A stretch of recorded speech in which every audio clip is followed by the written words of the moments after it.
Sir এগুলো খুলে adjust করতে হবে। Okay, so the stopwatches would be seen by Professor Krishna Nashkar and Deepanta Chakraborty. Let me start our presentation.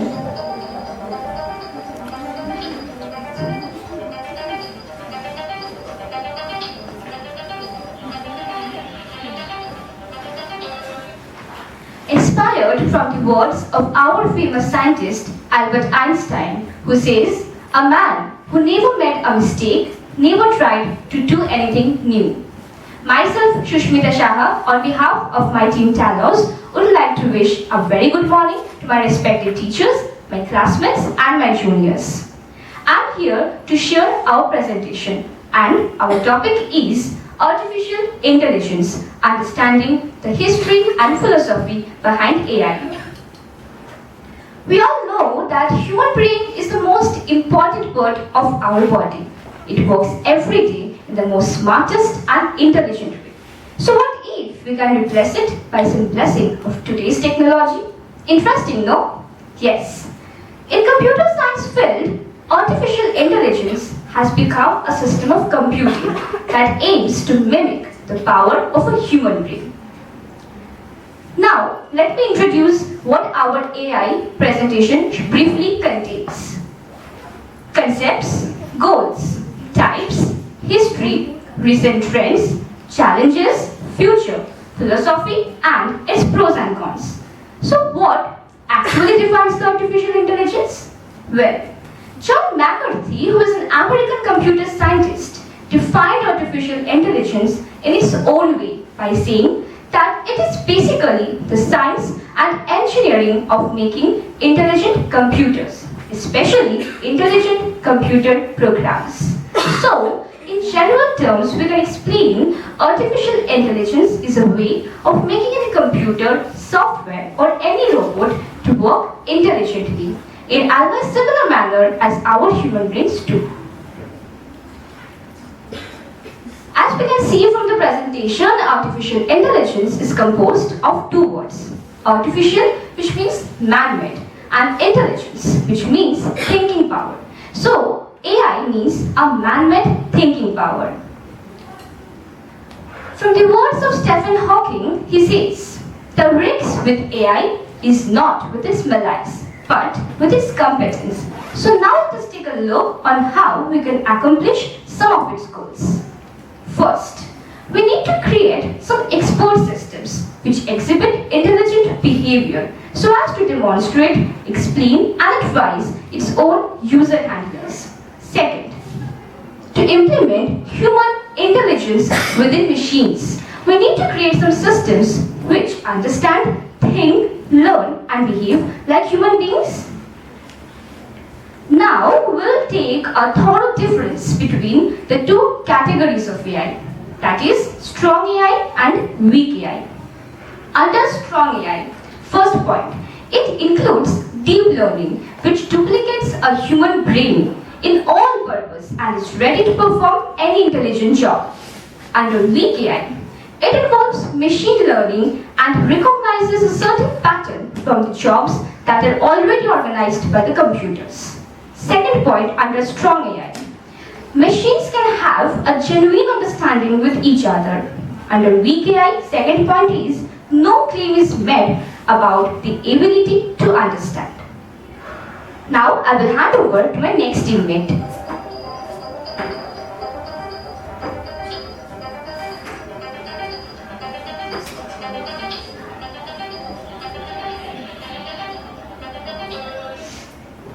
Thank you for being here today. I am Ishani Ghotto and I am from Team Talos. I am here today to talk to you about the tremendous history of artificial intelligence. AI has become a household name now, but the seeds of AI had been sown a long time ago. So let's take a moment and look into the journey of artificial intelligence. Here is the timeline of artificial intelligence. First, we will talk about the early milestones of artificial intelligence. The first work of AI, which is now recognized, was done by Warren McTew and Walter Pitts in 1943. They published a logical calculus of the ideas inherent in our nervous activities. In 1950, Alan Turing developed Turing test, which will determine that a machine can intelligently think like a human or not. Let's move on to our next point, the birth of artificial intelligence. In 1955, Alan Newell and Herbert Simon produced the logical theorist, which could solve 38 out of 52 mathematical theorems. This was recognized as first AI program. In 1956, the word artificial intelligence was first adopted by American scientist John McCarthy in Dartmouth Conference. The Dartmouth Conference was the moment when AI gained its mission, its success, its name. So, as widely considered, the Dartmouth Conference was the birth of artificial intelligence.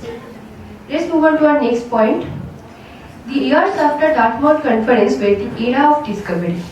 The programs that were developed in this era were simply astonishing. First, Joseph Weizenbaum's ELIZA could carry out conversations that were so realistic that pupils were occasionally fooled into thinking that they were talking with a machine, not a human. ELIZA was first chatterbot. In Japan, Waseda University initiated Project Wabbit in 1967. In 1972, they prepared Wabbit 1, world's first full-scale humanoid robot or android. Let's move on to our next point, the emergence of computer power. In 1990s, AI has finally received some of its goals. This success were due to some computer power.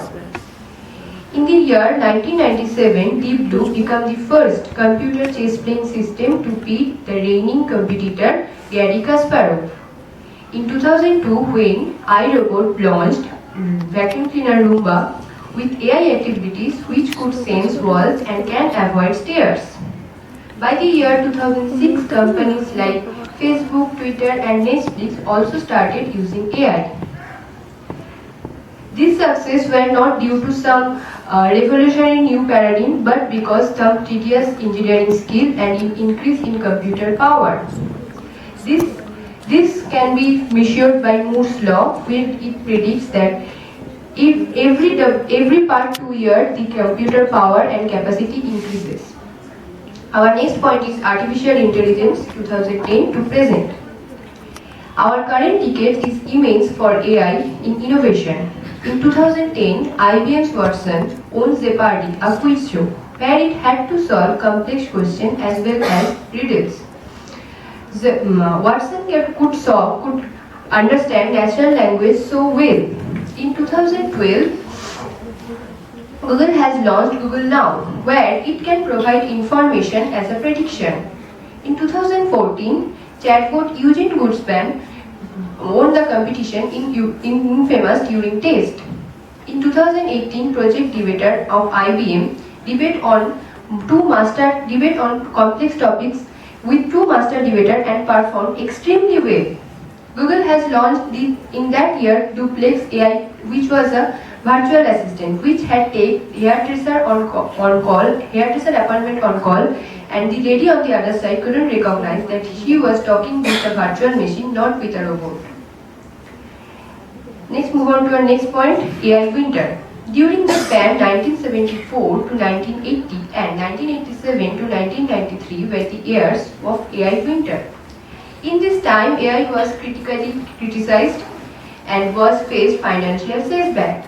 This time, AI couldn't accomplish the promise they have made in the previous year. So, these years were considered AI winter.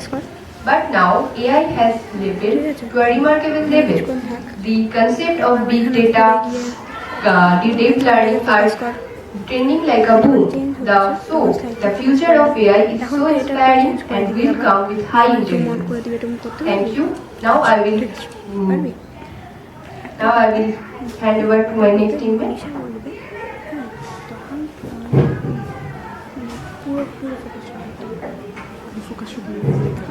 Artificial intelligence has a peculiar feature to simultaneously emphasize and thrill, leave us gasping and intimidated with its recent applications.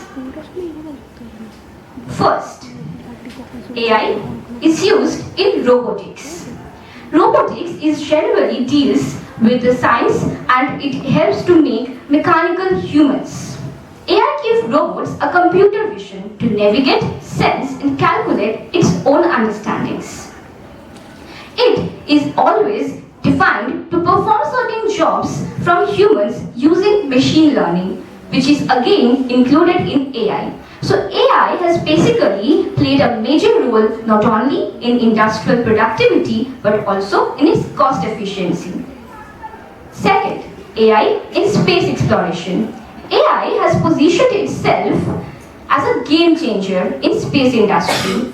As known from the European Space Agency's satellites can produce over 150 terabytes of data per day. So using AI technologies, we can basically reduce the space cost, increase the battery life, and also help to manage a lot of computing images that satellites send to us. Third, AI in gaming. AI has positioned itself as a major role in gaming industry. Video games that we play, like it can be a racing game or a shooting game, there all the elements are basically controlled by AI. For example, the enemy boats or the neutral characters that we see, even some ambiguous characters are also placed in many games that are also controlled by AI, and that gives a better depth of games.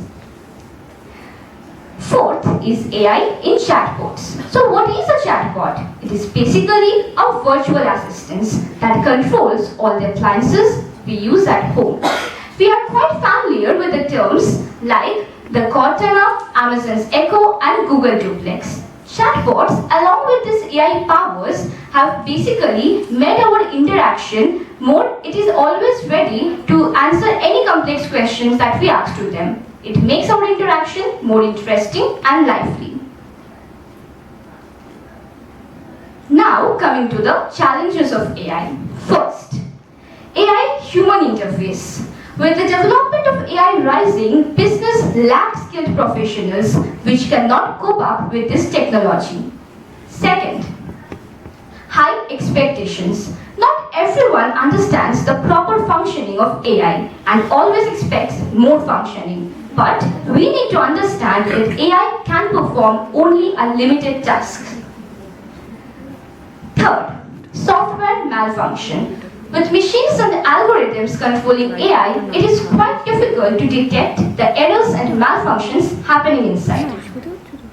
Fourth, investments. Obviously, AI is an expensive technology which every business owner or manager cannot invest money into. So what we all have to do is just to make sure that we make use of AI in such a way so that it always becomes a blessing or it benefits humanity, not to the detriment of humanity. So we need to know that what our next decade will bring for us. First, improved speech, image, voice, video recognition will change the way we interact with our systems. Second, the positive aspect of AI research in this world will start to be across many walks of life, but much of it behind the scenes. Thank you so much. I will hand over to my next teammate.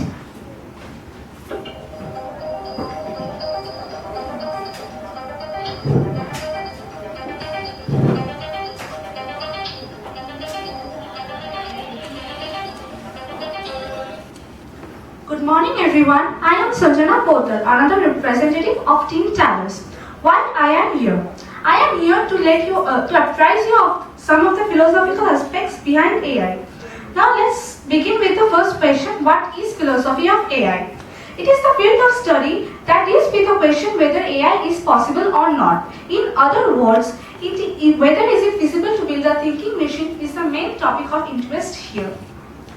Over the years of research, some fundamental questions that scientists are dealing with are: can machines think? Can they solve problems in the same way we humans do? In my opinion, evolution plays a key role in the way we humans think and solve problems in today's state. But machines do not have such evolutionary inherited behavior, so machines can definitely not perceive things as we humans do in today's state. Another question that is out there is human brain basically a computer? So far, we have seen that machines can do a lot of lot of works that we humans do using logic and algorithms. But there are some human actions that the machines cannot do, like the creative and the random ones. So maybe in the future we will find some algorithm that the machines will use to do those works, but today we are not in a state to answer this question. What comes next is it moral for humans to build a machine that can think? What would its possible outcomes be? Given the liberty of thought, every average human is 95% selfish. And if we look back at the harms done to the environment and society by men, given such a liberty to AI, it will not spare anything that will come between it and its goals. So as long as we can control the thoughts, it is okay to build a thinking machine to help humankind. Now let me tell you about some of the works of scientists who were first to give AI shape. In 1950, English mathematician Alan Turing proposed Turing test in his paper Computing Machinery and Intelligence. Instead of asking can machines think, he asked can machines pass a behavioral test for intelligence? What happens in this test is there are three physically separated terminals with the human interrogator, the human respondent and the machine in each three of them. What is the job of the interrogator? He questions both the respondents in a specified subject area in a specified format. After a fixed length of time, he has to determine whether which is the machine and which is the human. To make things harder, the robot lies so that the human is not able to identify him. This test is being repeated for a number of times, and if the human correctly determines the machine in half or less than the times the test is repeated, the machine is said to be just as human. The main objective of Turing test is to find out if the computer is capable of thinking like a human or not. The power and appeal of Turing test comes from a simple and pragmatic approach to answer a hard philosophical question that provided us with something to measure for the first time. The Turing test requires the computer to compete in a third-party game where it has to prove itself as a human being. To answer such questions, it may have to deal from an emotional and aesthetic point of view. This also helps in the creation of friendly AI. The Turing test does not test if the computer behaves intelligently or not. It only checks if the computer is behaving as a human or not. But we all know some human behaviors are not intelligent and some humans are geniuses. The Turing test can also be passed by the Turing test judges the external behavior of a machine, so it can be passed by following a set of instructions. About half a decade later, in 1956, AI pioneers Newell and Simon proposed the physical symbol system hypothesis. They stated that a physical symbol system has a necessary and sufficient means for general action and thereby brought in the concept of symbolic AI. Symbols are nothing but objects. We can also refer them to as nouns and we need to represent the entire universe as objects. For example, the chairs, the table, cakes, donuts, me, Suparna, Sushmita, anything. For example, we are taking here donuts. Relations are nothing but adjectives that define those symbols and also sometimes work as words that describe the interaction between the two symbols. For example, strawberry donuts. Sanjana eating a donut can also be stated as eat Sanjana donut. As we human uses reasoning strategies to solve problems, computer uses logic to do so. A computer breaks statements into nouns and verbs and uses logic to give us the best results. Physical symbol system had made it computationally possible to encode symbolic human knowledge and open avenue for machine intelligence. Critics like John Shirley with his Chinese root argument stated that it is not possible to achieve machine intelligence using symbolic AI only. Later, Brooks and his robotics created a robot with superior ability to move and survive without using symbolic AI. In spite of being strongly criticized by various parties, it remains the core part of AI. That's all I have to say today, and I will like to pass over to the last spokesperson of my team. Hello everyone, I am Shrikona Banerjee and I would like to say in Shirley's word that I want to block some common misunderstanding about understanding. In 1980, Sir John Shirley proposed the Chinese room argument where he said that the machine cannot give a computer mind, consciousness or understanding regardless of how intelligently the program can make the computer behave. To explain his thought, Shirley imagined a person who speaks only English. This person is put in a room with nothing but a rule book and thousands of Chinese characters. The room has an opening. Occasionally, a paper with a Chinese symbol is passed into the room. The rule book instructs the person that when he receives a certain Chinese character, he would respond with other Chinese symbols. Outside the room, we have Chinese speakers. They are in fact writing questions to the English speaker and are sending them through the door. As the letter is received by the person inside the room, he answers the questions accordingly. Now, looking into this, one might even think that the person inside the room is fluent in Chinese, but which is not so.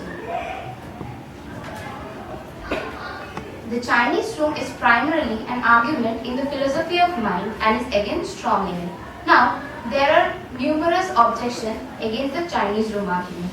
One of the most famous is the system reply, where it is said that the person in the Chinese room does not understand Chinese, but the system as a whole does.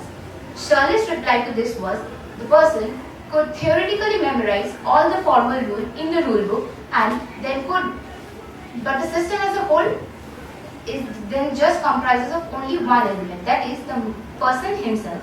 And then the person could even strike Chinese conversation without having the knowledge of Chinese. Second, another reply that changes the thought experiment of Shirley is the robot reply. We can imagine that a computer is inside a robot with sensors like microphone, video cameras and effectors like wheels to move around and hands to manipulate things. Such a robot will behave like a child. It will just understand what it sees and would understand Chinese like that way. To this, Shirley said that the robot still only has a computer as its brain and cannot go from syntax to semantics. The Chinese symbols would be generated by the sensors when that symbols passes to the room. Analogously, the symbols would be generated by the effectors when they are passed out of the room. Though the robot interacts with the external environment in this way, the robot does not have a Chinese, does not understand at all Chinese. Third, some authors thought that instead of manipulating the Chinese symbol, the computer could even manipulate the neuronal firing in the brain of the Chinese speaker. Since the computer operates in the same way as the brain, that means it also understands Chinese. To this, Shirley said that he supposed inside the room, the person has huge set of bulbs and water pipes in the same arrangement as the neuron in the brain of the Chinese speaker. The person would then get the instructions to carry out how to guide the water through the pipes and without even having the knowledge of Chinese. So far as we have seen that the philosophy behind the growth of AI, but do we really know that whether AI is a threat or a blessing to us? Pros.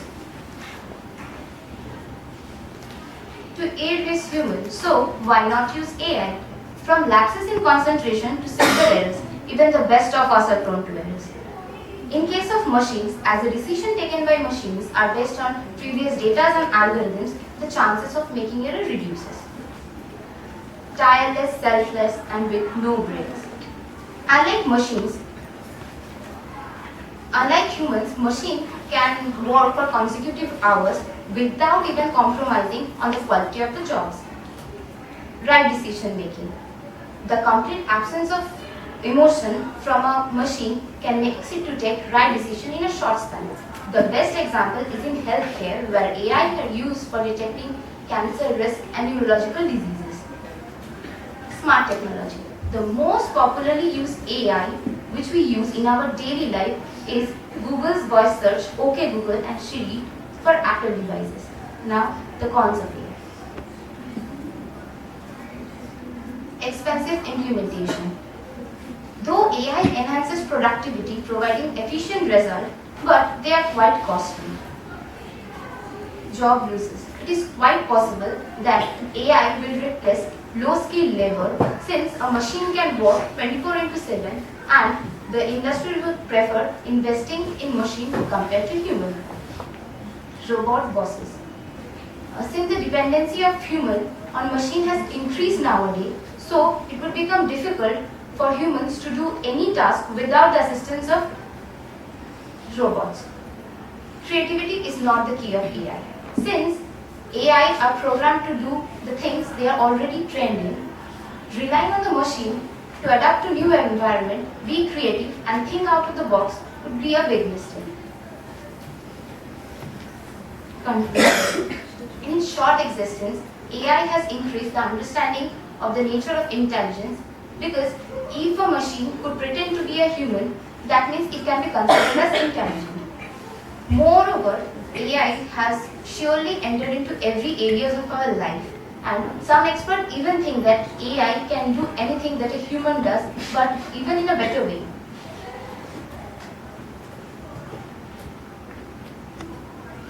We have referred to these books and slides for our presentation. And thank you everyone for listening to us patiently.